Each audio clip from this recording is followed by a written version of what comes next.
Hello friends. तो आज हम क्लास 12 का ग्रामर का चैप्टर सीखेंगे सिंथेसिस। आपको पता होगा कि क्लास 12 की ग्रामर पॉपुलरी ग्रामर दो पार्ट में है आपका जो है।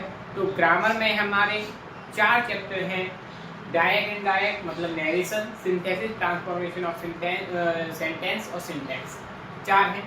इसके बाद में पॉपुलरी में आपके सिनोनियम्स, एंटोनियम्स, इडियम्स ये हैं। ठीक है। इस अब जो हमारा चैप्टर है सिंथेसिस, हमने नरेशन कर लिया है। अब हम आज सिंथेसिस करेंगे। सिंथेसिस का मतलब क्या होता है? सिंथेसिस का मतलब होता है जोड़ना। क्या? जोड़ना। जब हम दो वाक्यों को जोड़ें। अब जोड़ने के भी कई तरीके होते हैं। हम सिंपल, कॉम्प्लेक्स, कंपाउंड, मतलब कि दो वाक्यों को सिंपल, कॉम्प्लेक्स और कंपाउंड के आधार पर जोड़ा जाता है।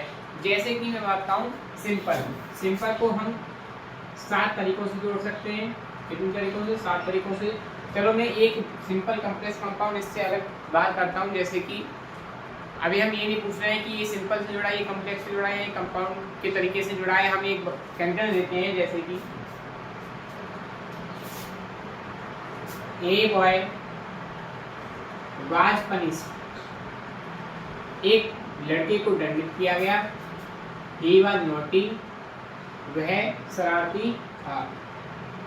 एक लड़के को दंडित किया गया, वह शरारती था। अब इन दोनों वाक्य को एक वाक्य बनाना है, मतलब एक सेंटेंस बनाना है। यहाँ पे दो वाक्य कि एक लड़के को दंडित किया गया, वह शरारती था। अब इनको एक बनाना है तो हम कह सकते हैं कि एक शरारती लड़के को दंडित किया गया। तो हम लगा सकते हैं इसको, नॉटी को, इसकी विशेषता, बॉय की विशेषता बता सकता है ये। ए नॉटी बॉय मतलब कि एक शरारती लड़का, बाज पनिश्ड मतलब कि एक शरारती लड़के को पनिश्ड मतलब दंडित किया गया। पैसिव वॉइस में बाज पनिश्ड। इस प्रकार हम ये बनाएंगे। अब मैं आपको बता दूं, सबसे पहले हम सिंपल, कॉम्प्लेक्स, कंपाउंड के आधार पर इन जोड़ना सीखेंगे। और उनमें से भी सबसे पहले हम जो है सिंपल के 7 प्रकार करेंगे कि सिंपल से 7 प्रकार से कैसे जोड़ना है सिंथेसिस। ठीक है। अब हम सिंपल के 7 प्रकार से सिंथेसिस जोड़ना सीखेंगे। फर्स्ट जो सीखेंगे वो पार्टिसिपल होगा या नॉमिनेटिव पेज से होगा। तो मैं आपको बता दूं, पार्टिसिपल थोड़ा आपके लिए मुश्किल हो जाएगा, तो हम पहले नॉमिनेटिव कर लेते हैं। सही है। तो आज हम पहले नॉमिनेटिव करते हैं।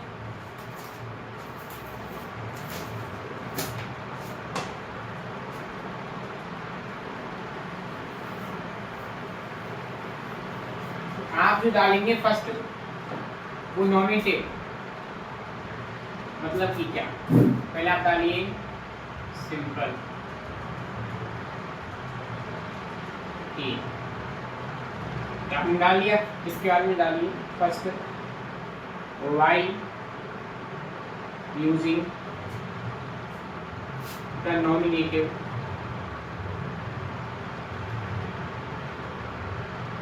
एक्सो।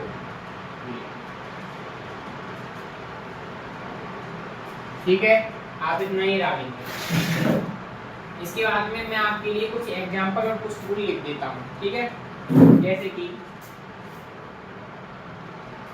आप संकेतन उतारते जाइए। नॉमिनेटिव, एब्सोल्यूट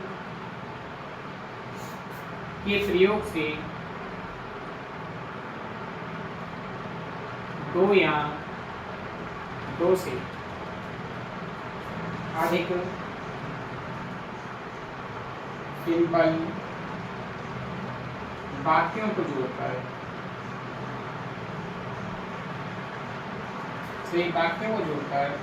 एक सिंपल वाक्य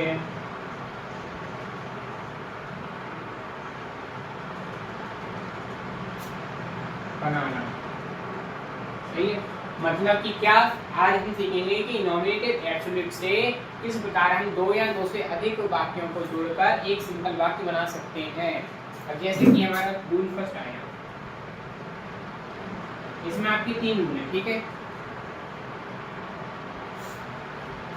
subject plus B plus object. ठीक है। अब इजेमार है, ये आपका वाजवर है, इनको हम चेंज कर देते हैं वर्ग की कक्षों में आई। ठीक है। पहले मैं आपको बता दूं नॉमिनेटिव एब्सोल्यूट की पहचान कैसे करेंगे, कि इसकी पहचान कैसे होगी, तब हम इनको सिंपल तरीके से तो सिंपल दो सिंपल वाक्यों को नॉमिनेटिव एब्सोल्यूट की तरीके से जोड़ेंगे। इसकी पहचान हम करेंगे, नॉमिनेटिव एब्सोल्यूट से जुड़ने वाले वाक्यों के दोनों सब्जेक्ट अलग अलग होते हैं, ठीक है। और सब्जेक्ट प्लस इजेमार्क प्लस ऑब्जेक्ट हो, सब्जेक्ट प्लस इजेमार्क प्लस ऑब्जेक्ट हो तो हम जो है अगर इजेमार्क बाजवर है तो बीइंग कर देंगे और नहीं तो वर्किंग स्टॉक में आईएनजी लगा देंगे। अब जैसे कि मैं एक एग्जांपल देता हूँ यहाँ पे तुम्हें, द टीचर वाज एब्सेंट। यहाँ तक का क्लियर आ रहा है या नहीं आ रहा है देख लेता हूँ। हाँ तो यहाँ तक का आ रहा है सही। तो मैं एक एग्जांपल लेता हूँ, the teacher was absent, full stop, the student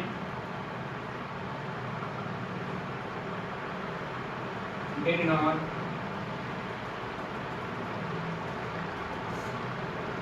the student did not work। अब द टीचर वाज एब्सेंट, अध्यापक अनुपस्थित थे, the students did not work, विद्यार्थियों ने काम नहीं किया। अब मैंने आपको बताया कि जब इजेमार और बाजवर होगा तो हम उसे बीइंग में बदल देंगे। अब यहाँ पर देखिए, यहाँ पर आ रहा है बाज, तो हमें कुछ नहीं करना है, कुछ नहीं करना है, बस क्या कर देना है, बाज को बीइंग में बदल देना है। तो हम बदलेंगे यहाँ पे द टीचर वाज, अब बाज को हम बदलेंगे, वाज को हम बदलेंगे बीइंग में, द टीचर वाज बीइंग, मतलब कि बाज को हमने बीइंग में बदला। The teacher was being absent, फिर हम लगा देंगे कॉमा, और द स्टूडेंट्स, सही है, the students did not work, did not work. ये आपके ऐसे बनेंगे। पहली बात तो आप इतना जो है कॉपी कर लें, उसके बाद में जो है मैं इसको रफ करके दोबारा से कुछ एग्जाम्पल और लिखता हूँ जिससे कि आपको ज़्यादा समझ में आए, ठीक है। तो एग्जाम्पल के जरिए आपको जल्दी समझ में आता है, तो एग्जाम्पल के जरिए हम समझाएंगे। आगे देखते हैं, आप इसका स्क्रीनशॉट ले सकते हैं, ठीक है, स्क्रीनशॉट ले लें।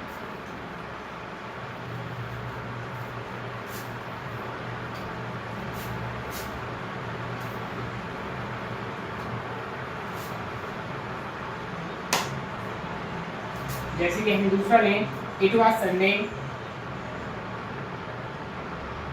आप संडे संग जो है कॉपी करते थे, it was Sunday, I did not go for work,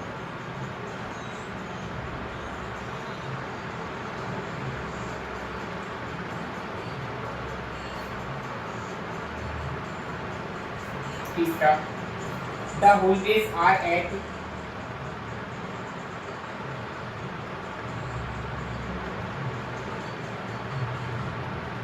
an end, the boys are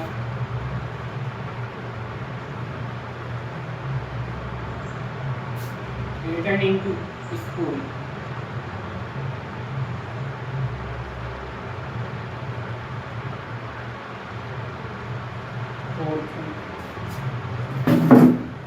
it is hot,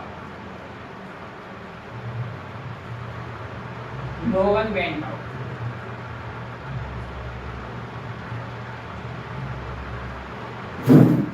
देखिए हमने जो है 3 सेंटेंस लिए हैं यहाँ पे। मैंने आपको रूल बताया है कि subject plus being plus object, मतलब इजेमार और बाजवर को हम बीइंग में बदल देते हैं, ठीक है। अब यहाँ पे देखिए, इट वाज संडे, रविवार था, आई did not go for work, मैं पहले नहीं गया, तो इट वाज संडे, यहाँ पे बाज है, इसको बीइंग में बदल दीजिए आप, किस में बदल दीजिए, बीइंग में, तो हो जाएगा it being Sunday, it being Sunday, comma लगा देंगे, आई did not go for work, ये आपका जो है सेंटेंस बन जाएगा। द हॉलीडेज, यहाँ पर जो है आर है, आर को हम बदलेंगे बीइंग में, तो the holidays being at and, comma लगाकर ये पूरा सेंटेंस हम इसमें लिख देंगे, ठीक है। The boys are returning to school, इसके बाद में इट इज हॉट, यहाँ पर भी हम क्या करेंगे, बी में बदल देंगे इसको और कॉमा लगाकर इस सेंटेंस को हम जोड़ देंगे, एंड छोटी बना देंगे, टी स्मॉल बना देंगे, ठीक है। इस प्रकार आपका ये रूल फर्स्ट हो गया। रूल फर्स्ट के 4 सेंटेंस अगर आपको समझ में आ गए हो तो आप इस वीडियो को लाइक और चैनल को सब्सक्राइब जरूर कर देना। और अब हम आगे चलेंगे रूल सेकंड की ओर। ठीक है, पहले आप जो है इसका स्क्रीनशॉट ले लीजिए। ठीक है, जल्दी स्क्रीनशॉट ले लीजिए इसका। तो आपने इसका जो है स्क्रीनशॉट ले ही लिया होगा, और नहीं हो तो भाई उतार लेना। अब हम चलते हैं रूल सेकंड की ओर। ठीक है, रूल सेकंड हमारा क्या कहता है? ठीक है, रूल सेकंड और थर्ड एक समान है।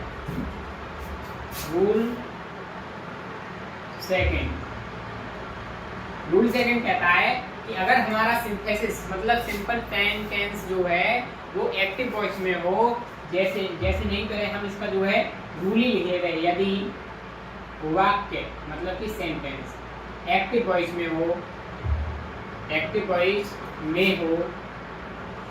तो सब्जेक्ट के बाद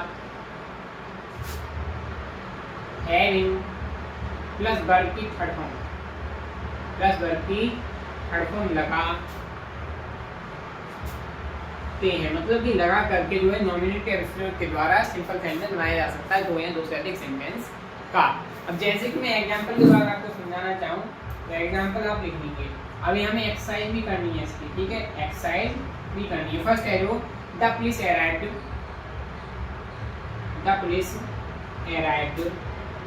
संग के साथ आप उतार भी सकते हैं। The thieves become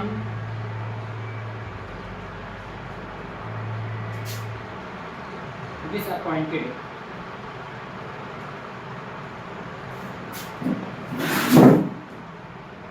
the rain fell, restore, the crops divide, the sunset, the workers left the work। देखिए, सबसे पहले मैं आपको बता दूं एक्टिव पैसिव वॉइस की पहचान क्या होती है। एक्टिव वॉइस का मतलब कि वह अपने स्वरूप में कोई सेंटेंस है, अगर वो पास्ट टेंस में है तो वो आपको पास्ट टेंस की तरह ही मालूम पड़ेगा। उसमें वर्ब की सेकंड फॉर्म आएगी या डिड नॉट आएगी, फिर वर्ब की फर्स्ट फॉर्म आएगी। पर अगर वो पैसिव वॉइस में है और पास्ट इंडेफिनिट का जब हम पैसिव वॉइस में आते हैं तो वहाँ पर पहली बात तो पैसिव वॉइस की सबसे बड़ी पहचान है कि पैसिव वॉइस में चाहे बाज हो, चाहे इज हो या अन्य कोई भी हो, उसके साथ वर्ब की थर्ड फॉर्म आती है। सही है, तो सबसे बड़ी पहचान क्या होगी कि यहाँ पे वर्ब की थर्ड फॉर्म आ जाएगी। दूसरी पहचान क्या होगी, डिड नॉट को बदल देते हैं हम बाज वर्ब में। ठीक है, किसमें बदल देते हैं, बाज वर्ब में, और वर्ब की फर्स्ट फॉर्म या सेकंड फॉर्म जो भी हो उसको कर देते हैं वर्ब की थर्ड फॉर्म में। तो सबसे बड़ी पहचान क्या होती है कि वर्ब की थर्ड फॉर्म आती है पैसिव वॉइस में, और एक्टिव वॉइस में जो है उसका मूल रूप रहता है, मतलब कि वही रूप रहता है सेंटेंस का जो उसका पहले से ही होता है। जैसे द पुलिस अराइव्ड, पुलिस आई है ना, इसका आगमन हुआ। अब यहाँ पे देखिए ये है पास्ट इंडेफिनिट का, और अगर मैं कह रहा हूँ कि एक्टिव वॉइस में ये सभी जितने भी यहाँ पे एक्टिव वॉइस में है तो हम क्या करेंगे, सब्जेक्ट मतलब कि पुलिस के बाद हैविंग प्लस वर्ब की थर्ड फॉर्म लगा देते हैं। तो हम देखिए क्या करें कि जो सब्जेक्ट है द पुलिस, उसके बाद में हैविंग तो लगानी है, और वर्ब की थर्ड फॉर्म अराइव्ड की अराइव्ड ही होती है। सही है, द पुलिस अराइव्ड, सही है, हैविंग और वर्ब की थर्ड फॉर्म लगा दिया और फिर कॉमा से जोड़ देंगे। The thieves become disappointed। ठीक है, इसके बाद में देखिए द रेन, सब्जेक्ट लगा दिया हमने the rain, having, the crops revived, the sun having said, the workers left the work। इस प्रकार हम ये बनाएंगे। ठीक है, अब जो है हम थर्ड पर चलते हैं। पहले आप इसका स्क्रीनशॉट ले लीजिए अच्छे से, आप ये स्क्रीनशॉट ले लें या फिर आप सीधे नोट कर लें, एक ही काम हो सकता है। ठीक है,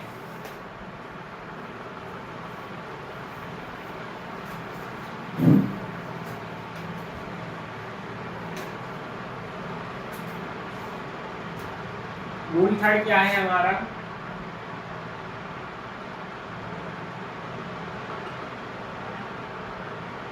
मैंने कहा कि रूल सेकंड और रूल थर्ड एक जैसे हैं, मतलब कि समान है कुछ कुछ। रूल थर्ड कहता है कि अगर सेंटेंस पैसिव वॉइस में है तो सब्जेक्ट के बाद having plus been plus verb की थर्ड फॉर्म लगा देते हैं। ठीक है, ये हो गया। अब हम इसके एग्जांपल देख लेते हैं। जैसे कि example, the king was killed, the king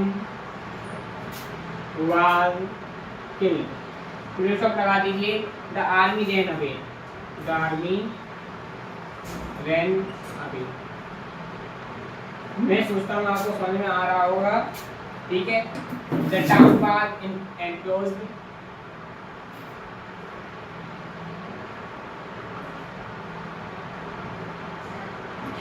stop.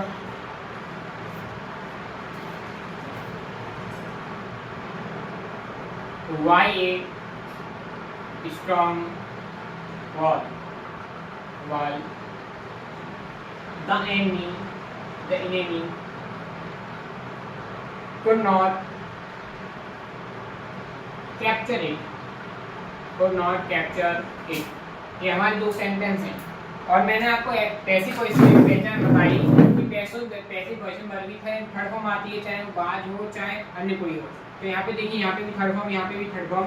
तो क्या होगा, इस जो सब्जेक्ट है उसके बाद में हम बाज आ रहा है, मतलब थर्ड पैसिव वॉइस है, तो हम हैविंग बीन कर देंगे, हैविंग बीन, और फिर कर देंगे हम वर्ब की third form, having been killed, the army ran away, मतलब इससे वैसा निकाल देंगे आगे का। ऐसा यहाँ पे होगा, यहाँ पे भी, यहाँ पे हैविंग बीन एनक्लोज्ड कर दिया जाएगा और सेंट टू सेंट कर दिया जाएगा। अब मैं आशा करता हूँ कि आपको ये सेंटेंस नॉमिनेटिव एब्सोल्यूट से सेंटेंसेस बनाना आ गया होगा और आपके पेपर में ये नहीं है कि आप वहाँ पर ये लिखाएगा कि आपको पार्टिसिपल से बनाना है, नॉमिनेटिव एब्सोल्यूट से बनाना है या प्रीपोजिशन के यूज से बनाना है। वहाँ पर आपको जो है आगे लिखाएगा कि ये सेंटेंस है, इसका सिंपल बनाइए। तो आप सिंपल किसी भी तरीके से बनाइए, सही है। ये नहीं है कि आप इसी से बना के आए या अन्य किसी से बना के आए। आज हम इसकी एक्सरसाइज करेंगे अगली वीडियो में और मैं आशा करता हूं कि हम कुछ ही दिनों में सिंथेसिस पर अपनी कमांड कर लेंगे। धन्यवाद, मिलते हैं अन्य किसी वीडियो में। अगर आपको ये वीडियो पसंद आई हो तो आप इसको लाइक करें और सब्सक्राइब जरूर कर दें।